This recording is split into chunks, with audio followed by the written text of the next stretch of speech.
A year ago, we were here, and the Fords finished 1, 2, 3, 4, and 5. Well, the Plymouths and the Dodges are out today to try to break that stranglehold that Ford had in 1963. And, well, they could do it, because the first 7 fastest qualifying cars today are Chrysler products. The big question seems to be, will they have the durability to go 500 miles at these tremendous speeds? We've got a perfect day for racing. It's a little bit breezy here, but bright sunshine, and it should be cool, at least for the comfort of the drivers, and also should have an effect on the tire wear. However, to comment further on that, our racing expert, Chris Economaki, editor of the National Speed Sport News, and all-time great race driver, Sterling Moss. Down here in the pits before the start of the race, there's a lot of excitement. 46 cars on the line. It's going to be a tremendous event. The record for 500 miles is a little over 152 miles an hour. Estimates of the winning speed today range as high as 170 miles an hour, and the cars are all powerful. The Plymouths and Dodges have special engines, hemispherical combustion chamber jobs, putting out over 500 horsepower. The tire companies have made special tires for the left side of the car and special tires for the right side of the car. They're different. The pit crews have to pay attention, and the concentration the drivers have to undergo at these speeds is tremendous. It's going to be an interesting race, and to help make it more interesting is our colleague Sterling Moss, the former racing great. Sterling, where will you be today? Well, I will be all over the place, getting in people's hairs, trying to find out exactly how they're going to get over these problems of fuel consumption and tire consumption, all these things. I think they've got a lot of things cut out, or at least their work cut out, to get over these problems, and I'm going to try and find out how they're going to do it. That's it. All right, here are some of the drivers who'll be out there today. One of the favorites, 26-year-old Richard Petty of Randolph, North Carolina, whose father, Lee, won this race in '59. He'll be the crew chief today. And earlier, we recorded these sessions with the crew chief to see what they thought of their driver. I think Richard's a real good driver. In fact, he follows sort of in the suit what I have done before. And when he gets out on the track, he sort of uses his head. And I think it's the time they run this speed, he should be able to use his head, because they run up to 170 to 75 miles an hour. And it's sort of up to him to be able to control his own speed and whatnot on the racetrack. Also in a 64 Plymouth will be Paul Goldsmith, the top qualifier at 174.910 miles per hour. Here's what his crew chief, Ray Nichols, had to say about Paul. What we like best about Paul is his ability to tell us what to do to the chassis to make the car better for him. And Marvin Panch, who won this race in 1961. His crew chief today, Glenn Wood, he'll be driving a 64 Ford. Well, we like Marvin because he pays good attention to the pits, and he's a real moneymaker. He's always there to finish. That's heretofore. I don't know what he'll do in this one, but we've always had real good luck with him. Now look at some of the other favorites here today. Freddie Lorenzen, who will be in a Ford today, the top NASCAR money winner last year, car number 28. And here is Tiny Lund, who won this race a year ago. He'll be also in a 64 Ford here today. A.J. Foyt, former Indianapolis winner, 3-time USAC national champion in a 64 Ford today. Dan Gurney won the Riverside 500 this year and 5th ranking driver in the world. He is in the number 12 Ford today, set up by Glenn Wood. Dave McDonald in a Mercury, set up by Bill Stropp, car number 17. Dave's one of the top sports car drivers in the country today. There's the magic message to all the drivers. Start your engine, get in your cars, and here is Tiny Lund. He's already in the car. We have a microphone stationed right down close here, and let's see if we can hear the last-minute instructions from his pit crew to Tiny Lund. You started with 1, 2, 3, 4, 5, and I'll watch the big sign. Yeah. It'll be a lap or 2 off. But there's a tube before sticking out down here on top of that pit thing down here, you know. All right. Has anybody in the pits got any odd color clothes or anything? Help me pick up. No, but here's what. There's a tube before sticking out about 4 feet right up there. Right? I need to check. Yeah, walk along. Tiny, good luck, boy. Keep it straight now. Well, I head up. I'm going to try to get the draft in the beginning, but then I'm going to fall back because I think we turned too much in that fast draft. I ain't got the high gear, and everybody else puts in it. Well, there you hear Tiny Lund, and a little bit of inside strategy. He said he's going to try to get the draft first, but he didn't think he had the staying speed to go with some of the hotter cars. We'll see what happens. Here's our Goodyear blimp. Our cameras are in that blimp today, and we hope to give you a shot that will cover the full 450 acres of this tremendous international speedway. And there you see the pace car is out. Paul Goldsmith on the pole, Richard Petty next to him, both in Plymouth. Junior Johnson of Rhonda, North Carolina in a Dodge. Bobby Isaac next to him in a Dodge in the second row. Then comes Buck Baker and Jimmy Pardue, both in Plymouth. They're in the third row. David Pearson is in the fourth row. Then comes the first Ford. That will be A.J. Foyt in 00. PANCH just went by in 21. Jimmy Pascal getting into position. Darrell Derringer in 16. Parnelli Jones in 15. Fireball Roberts there in 22. A beautiful sight here as they're coming down the home stretch. The pace car driven by Bill France is going to be pulling off now, I believe. He is, and the green flag is out. Here they come, and watch them roar down here. 46 of the fastest cars in the world. Here they come. It's a good start. Real good start as Goldsmith and Petty vie for the lead as they go down the straightaway and approach that first turn. And it is Goldsmith on the inside who has a slight lead. And you can see the papers blowing around here. There's a tremendous vacuum. And wind gusts are set up by these cars. Great turbulence down on the track right now as they whiz by, going right up to full speed on this high bank tri-oval. There they go down the backstretch. It's Goldsmith in a red car, a Plymouth, followed by Richard Petty in the blue car, and in third place is Bobby Isaac, car number 26 in the 64 Dodge. Very close as they have gone away from the rest of the pack here.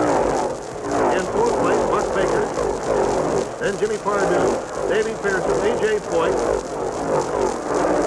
and by for the first time, and they did it in a little bit over 52 seconds. Wow, that's about 173 miles an hour. Look at that paper fly. And it's still Goldsmith in the lead, Petty in second place, and car number 26, Bobby Isaac, is in third. The qualifying speed, the top qualifying speed, an all-time record, 174.910, and they're at least that on that first lap. Just almost unbelievable. Bucky Blackburn has already got out of the race in a Plymouth. Doug Cooper is out, so we've had two cars go out already, and I imagine at this pace, many more are going to drop by the wayside before long. It's still Goldsmith, Petty, and Isaac. And here is Petty on the inside now, and he's going to take the lead. Car number 43, Richard Petty has got the lead.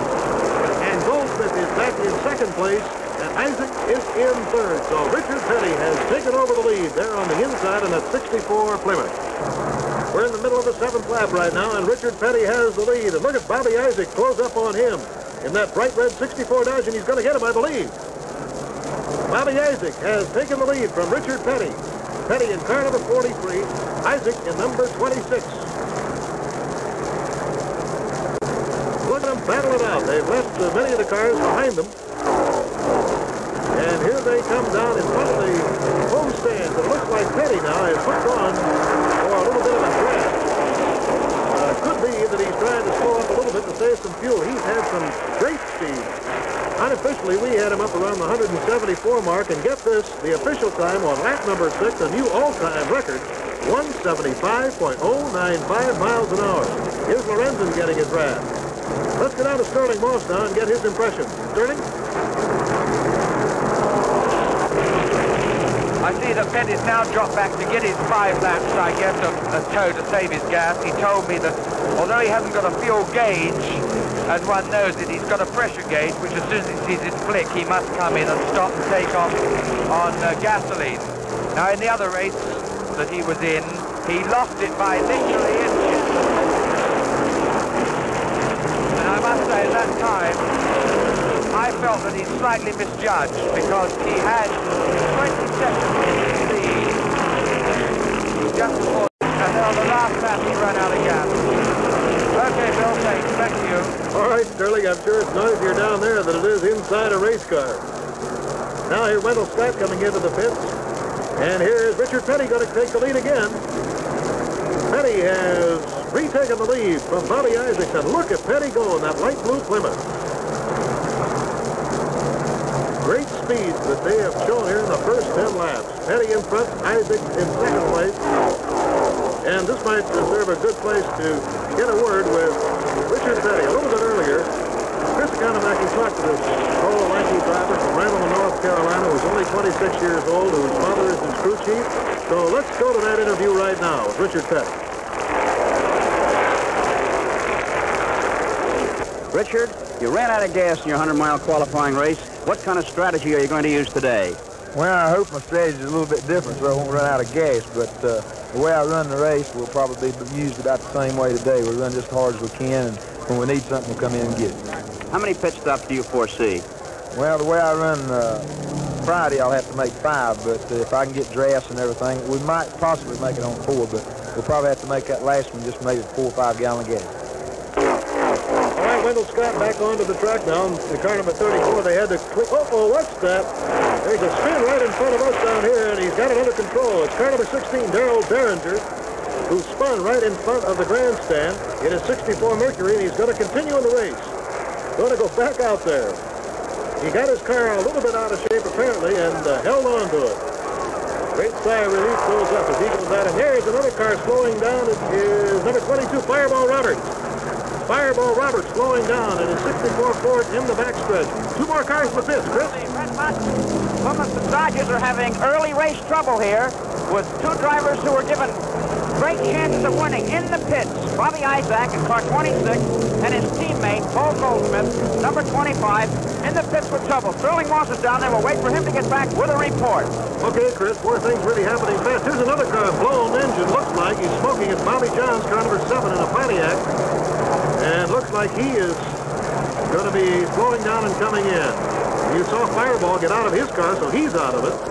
And with Isaac in and Goldsmith in, the car's overheating. All that paper and debris you see, apparently sucked into the radiators, is going to give him a lot of trouble, especially with these fantastic speeds. Keep our eye on Bobby Johns here. Don't even know whether they're going to try to service this car or not. Smoking very badly, and that usually is a telltale sign. Here's Tiny Lund's car in. That's all for Bobby Johns, and Tiny Lund's car is there. Look at the paper they've taken off the grill work. He's having the same kind of problem. Tiny Lund, however, is back and going out onto the track. Things really happening every second here. You can't even take your eyes off this 2.5-mile oval. We imagine there's going to be plenty of activity down in that pit area, so stand by, folks. Looks like it's going to be a busy afternoon. Richard Petty going down that backstretch now, and still hasn't had a lap under 170 miles an hour. Here's Fred Lorenzen coming in. Car number 28, Freddie Lorenzen, NASCAR winner of last year, all-time money winner. Here goes Chris Economaki across the track there. Chris, as soon as you get your headset on, if you can get us an observation here. Chris? Well, the problem here seems to be paper in the radiator. One of the first jobs the mechanic does here is get paper out of the radiator. The front of Freddie Lorenzen's car clogged with paper. And in addition to changing the inside tire, the mechanic is just about going to put his lights down. Nelson Stacy on the hood. One of the pit men almost got carried away with the car. Driver Nelson Stacy assisting here in Lorenzen's pit. Okay. All right, thank you, Chris. And here is our leader.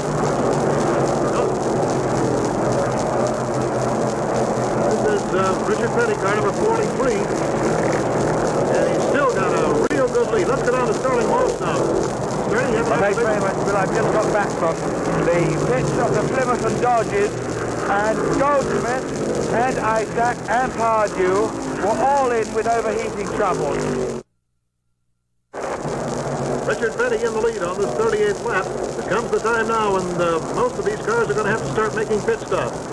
Paul Goldsmith in car number 25, right behind Petty, is really a lap behind him because Pearson, A.J. Foyt, Parnelli Jones, and Marv PANCH are in there for 2nd, 3rd, 4th, and 5th. And Goldsmith is actually running 6th, but as soon as they pit, of course, he could move back up into the lead. Now, Goldsmith had that quick pit stop.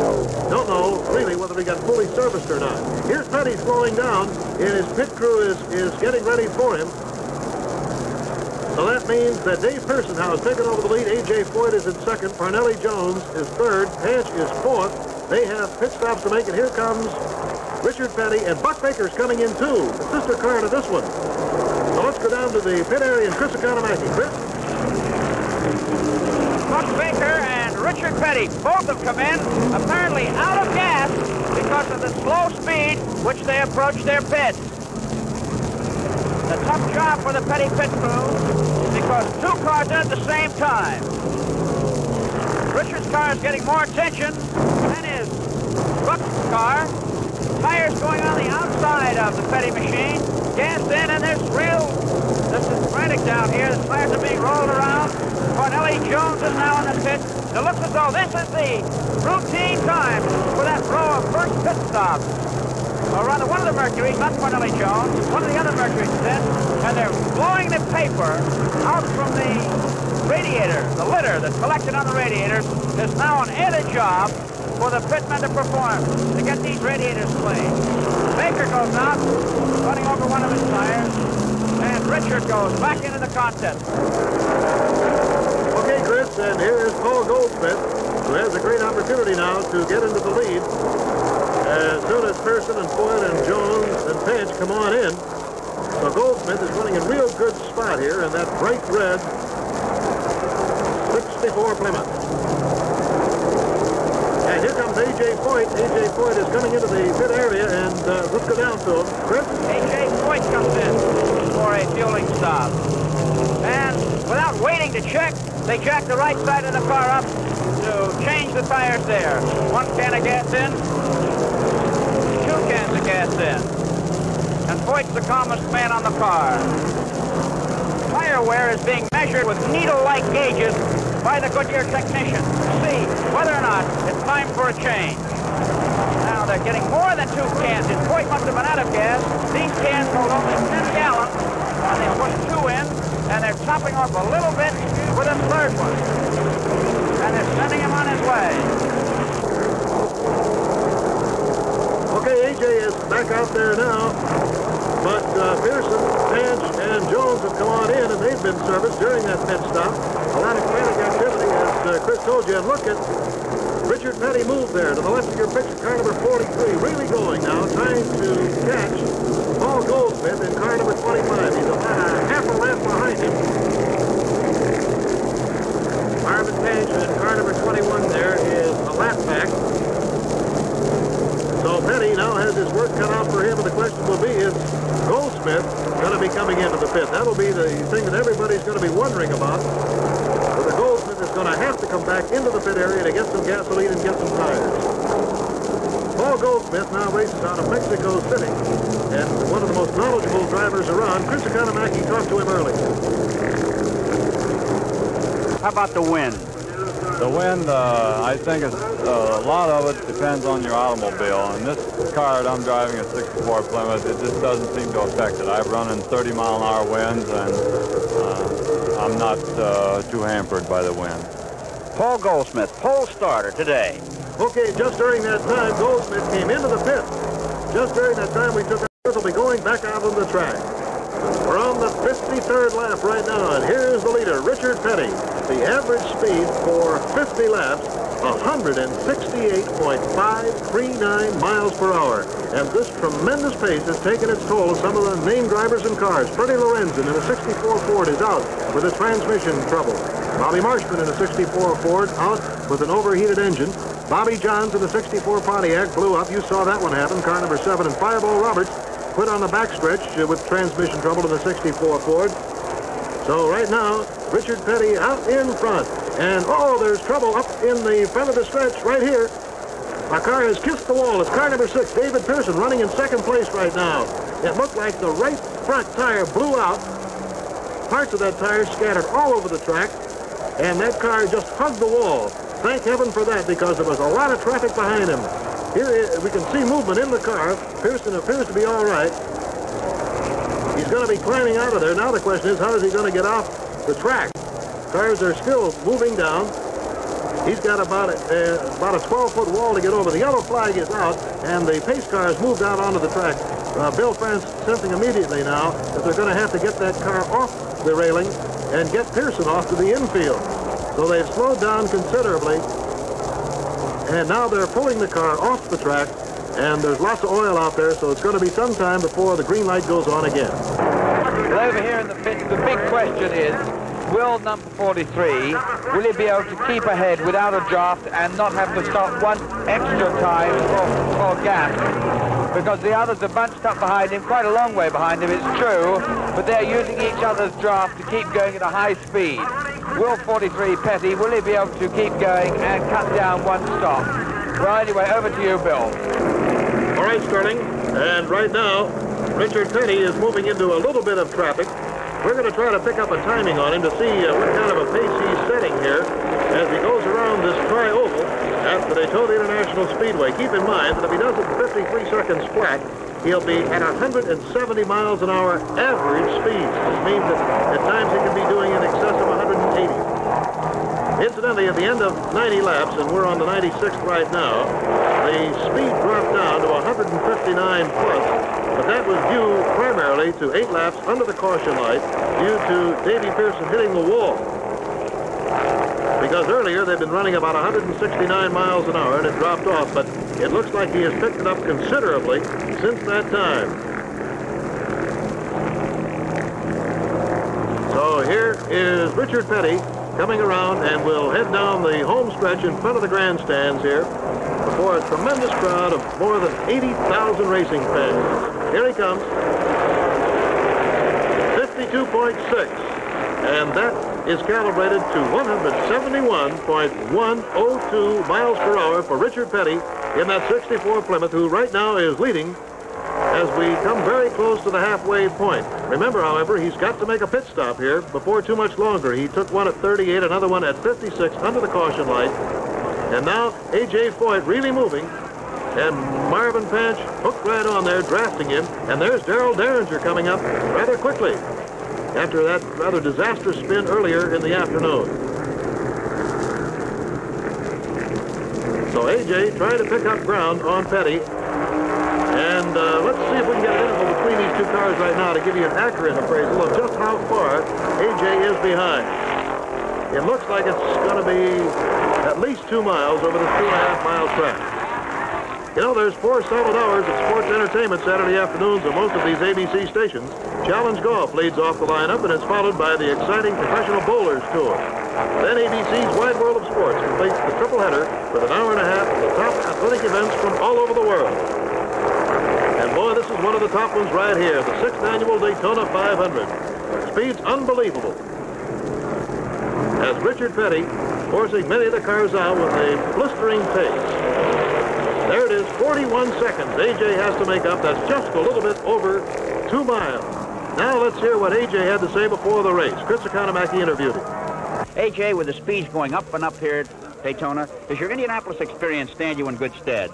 Well, yes, Chris, all the experience I've had through stock cars, midget sprints, and everything add up to this here, and I think it helps you in the time.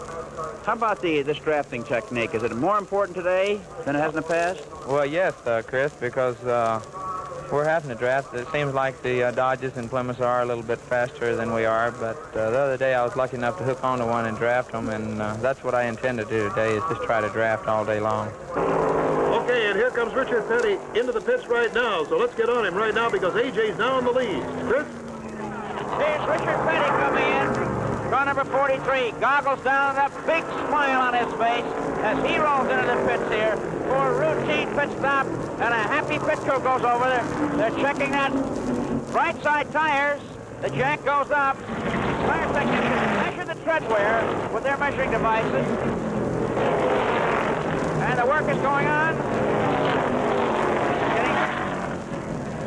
They're handing water into them on the stick. The number of men that can work in the pit is limited by the rules.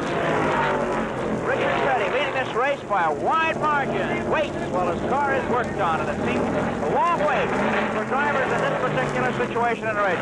There he goes, 31.5 seconds, and he's back on the road. Okay, Bill. Okay, and A.J. took the lead, but he's going to be coming into the pit right now, so it was very short-lived, and he's coming into the pit area. A.J. Foyt in 00, that 64 Ford, so Petty will still retain the lead. Here he comes. A.J. Foyt was doing a tremendous job out here today, drafting that Ford, which is a slower car in the qualifying trials. A.J. stops for Banjo Matthews' crew to go to work on his machine. Front and rear tires being changed on the right side. And A.J. talks to the mechanic. He gets the drink served by hand. As the seconds tick away, the pits where the races are won and lost in many cases. Excellent work being done here today. His stop, going to run a bit longer than Richard Petty's stop. Banjo Matthews, the bespectacled chief mechanic and foreman driver, sends him on his way in less than 40 seconds. Okay, it was about 6 seconds longer, however, than Petty's stop, so Petty has almost now 1 lap ahead of A.J. Foyt. Well, at this point in the race, with 90 laps to go, 19 cars have dropped out, and the latest was Parnelli Jones, who went out with a bent pushrod in his 64 Mercury. So there are 27 cars, 26 of them are chasing this light blue Plymouth, car number 43, Richard Petty. He is now 1 lap ahead of everybody else, and they're all back in the pack in a good battle going on for 2nd, 3rd, 4th, 5th, and 6th. Paul Goldsmith currently in 2nd, A.J. Foyt in 3rd, Pardue is in 4th, PANCH in 5th, and Pascal in 6th. Oh, there's a car upside down in the backstretch.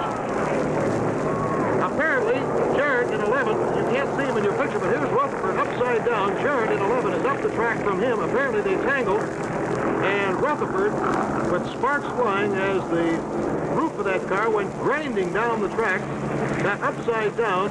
Fortunately, there's no fire there, and we're waiting now anxiously to see whether Rutherford's going to get out of that car. The crash wagon is over there. There he comes. He's all right. He crawls out, and there is Jarrett's car, and you can see that they tangled somewhere. It happened so quickly we couldn't see it. But all of a sudden, Johnny Rutherford in 01 was upside down. And now they're making some precautionary, putting some precautionary foam there.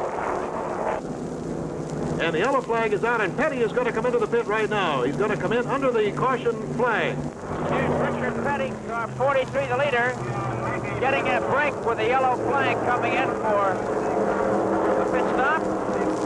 Takes his time now. This will be a great break for Petty.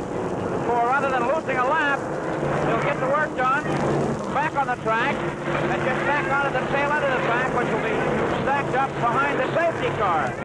He'll get a pit stop in and only lose perhaps 200 yards on his nearest competitor, which is Paul Goldsmith in car number 25. Coolness prevails in the pits here. They sort of feel that they haven't won in the Petty pit.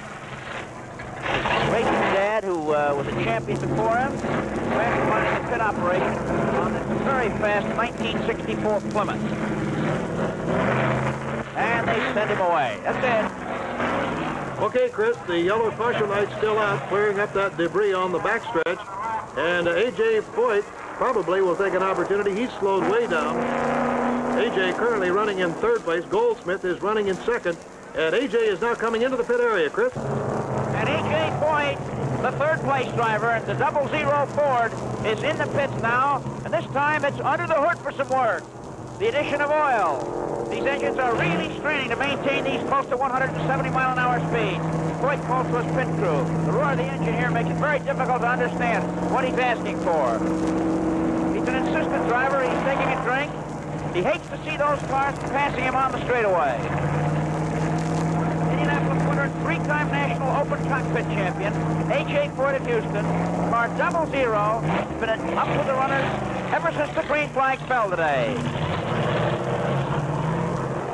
And right now, Richard Petty, with 41 laps to go in a prime position. He's got one more pit stop to make. Standing by right now with Chris Economaki is Johnny Rutherford. Let's get the story on that accident. This is Johnny Rutherford, who was involved in that spectacular backstretch flip. Johnny, what caused it? Well, the way it appeared to me, Ned Jarrett and I were running together. There's a situation that arises down here with the wind and the drafts, and Jarrett's car pulled the back end of mine around, and I started sliding, and I must have slid out in front of him, and then he hit me with the front of his car, and so I started flipping. How about when you got upside down? Was it a wild ride? Were you shaken up badly?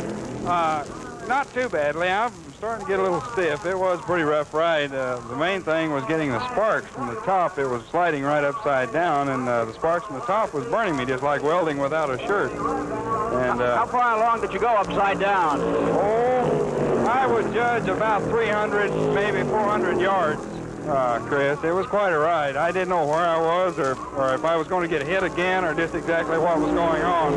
I just hung on and covered up, and everything worked out pretty good. And a ferocious battle still being waged for second place between Jimmy Pardue and car number 54, 64 Plymouth, and Paul Goldsmith, that red Plymouth on the outside.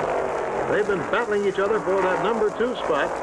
And, of course, they're still chasing Richard Petty in that Plymouth, who has first place pretty well wrapped up. That is, of course, if he makes a clean pit stop and nothing happens to him during the last 30 laps of this race. Here is Richard Petty coming in, so let's watch this one. Chris? Standing by in the Petty pit, waiting for this final fuel stop for Richard Petty in car number 43. And here he is, coming in, as the mechanics really rush to meet the car.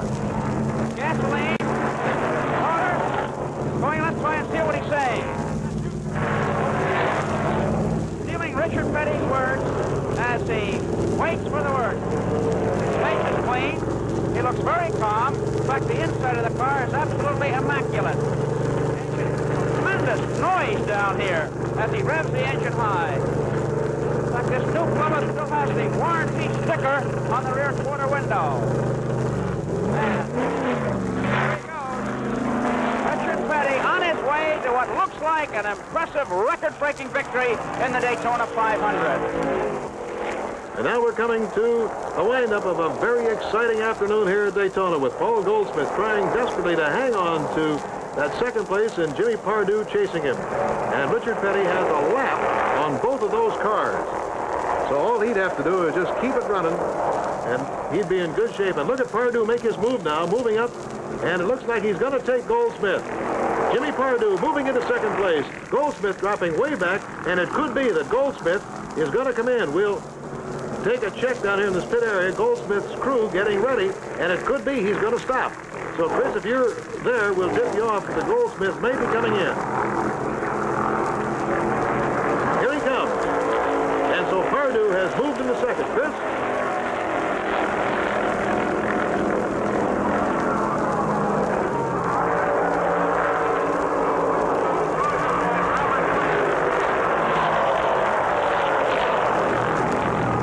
Goldsmith in car 25, the second place Plymouth, has to give up that number 2 spot to make a pit stop here in the latter stages of this 500-mile race. The tires have been smoking as they come in the pits. The right rear wheel is locking up. That shows how these cars are jacked with a wake to the left. It looks like it's strictly for gasoline. And there's the word, sending him on his way. A very fast pit stop. Richard Petty, a little bit over a lap to go now in that 64 Plymouth. The white flag will be out for him. He'll have 2.5 miles to go once he gets it. As he comes by everybody standing now, what a great race he's had here today. And the white flag is given to him as the battle goes on for second place. Jimmy Pardue in a Plymouth and Paul Goldsmith in a Plymouth. But officially, Goldsmith is 1 lap behind Pardue. Frankly, I don't think Goldsmith knows it because he's been battling him right bumper to bumper practically for the last 5 or 6 laps. But Pardue has 1 lap on Goldsmith. And all the attention now on Petty as he streaks down the backstretch. From Randleman, North Carolina, he's married, he has 2 children, another one on the way. He's been racing since 1958, but he's never won a big one. And he isn't far from doing it today. He was second in point standings last year, a very consistent driver, but that big one has always eluded him. Now all of his pit crew is out, and here he comes. The checkered flag is out and ready for Richard Petty. The last lap he turned was 170 miles an hour, so he hasn't slacked off a bit, and there's the checkered flag for Richard Petty, the winner of the 6th annual Daytona 500. I'd like to thank William H.G. French, the president of the Daytona International Speedway, and Bill French, Jr. for all their help. Also, all of the officials of NASCAR for all the help they've been to us in a perfectly run race. Nobody could agree with that statement more than Richard Petty right now. For him, it was a perfect race. Down there in that wild melee of Victory Lane, everybody will be moving over. Chris Economaki is moving toward the area, and we'll try to get a word with the new champion. A happy guy he must be, too, and very glad to get that crash helmet off. Look at the crowd moving toward him now. The new champion. Let's go down to Chris. Here's the winner, Richard Petty of Randleman, North Carolina. Richard, how long have you been in this racing business? About 5 years now. This your biggest victory? This is it. This is the first time I ever won on a major speedway. Now, your father was a champion before you. How much longer are you going to be in this business? Well, I guess from now on, just like he is. You've got $30,000 coming to you. Do you have any idea of how it's going to be spent? Well, it'll go for some more cars, I imagine. Being they run that good, we ought to get a couple more. How about the race, Richard? Did you have any problems with any other drivers, any that you thought might beat you? Well, right at the first of the race, I was worried particularly about GOLDSMITH. Then Isaac come up there, and they had a little bit of trouble, and then it was particularly all over with.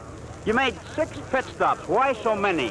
We made 3 or 4 under caution flags in order to keep them having to stop under the green, and it worked out that way. We didn't lose a lap when we stopped. Richard Petty, winner of the Daytona 500 and a thinking driver. Well, no one driver has ever won the Daytona 500 twice in a row, but the Pettys have come just about as close to that as they could do it. The father, Lee Petty, won the first Daytona 500 in '59, and his son came back, Richard, today, and won it 5 years later. So that's pretty much the story of a very exciting day here at the Daytona 500.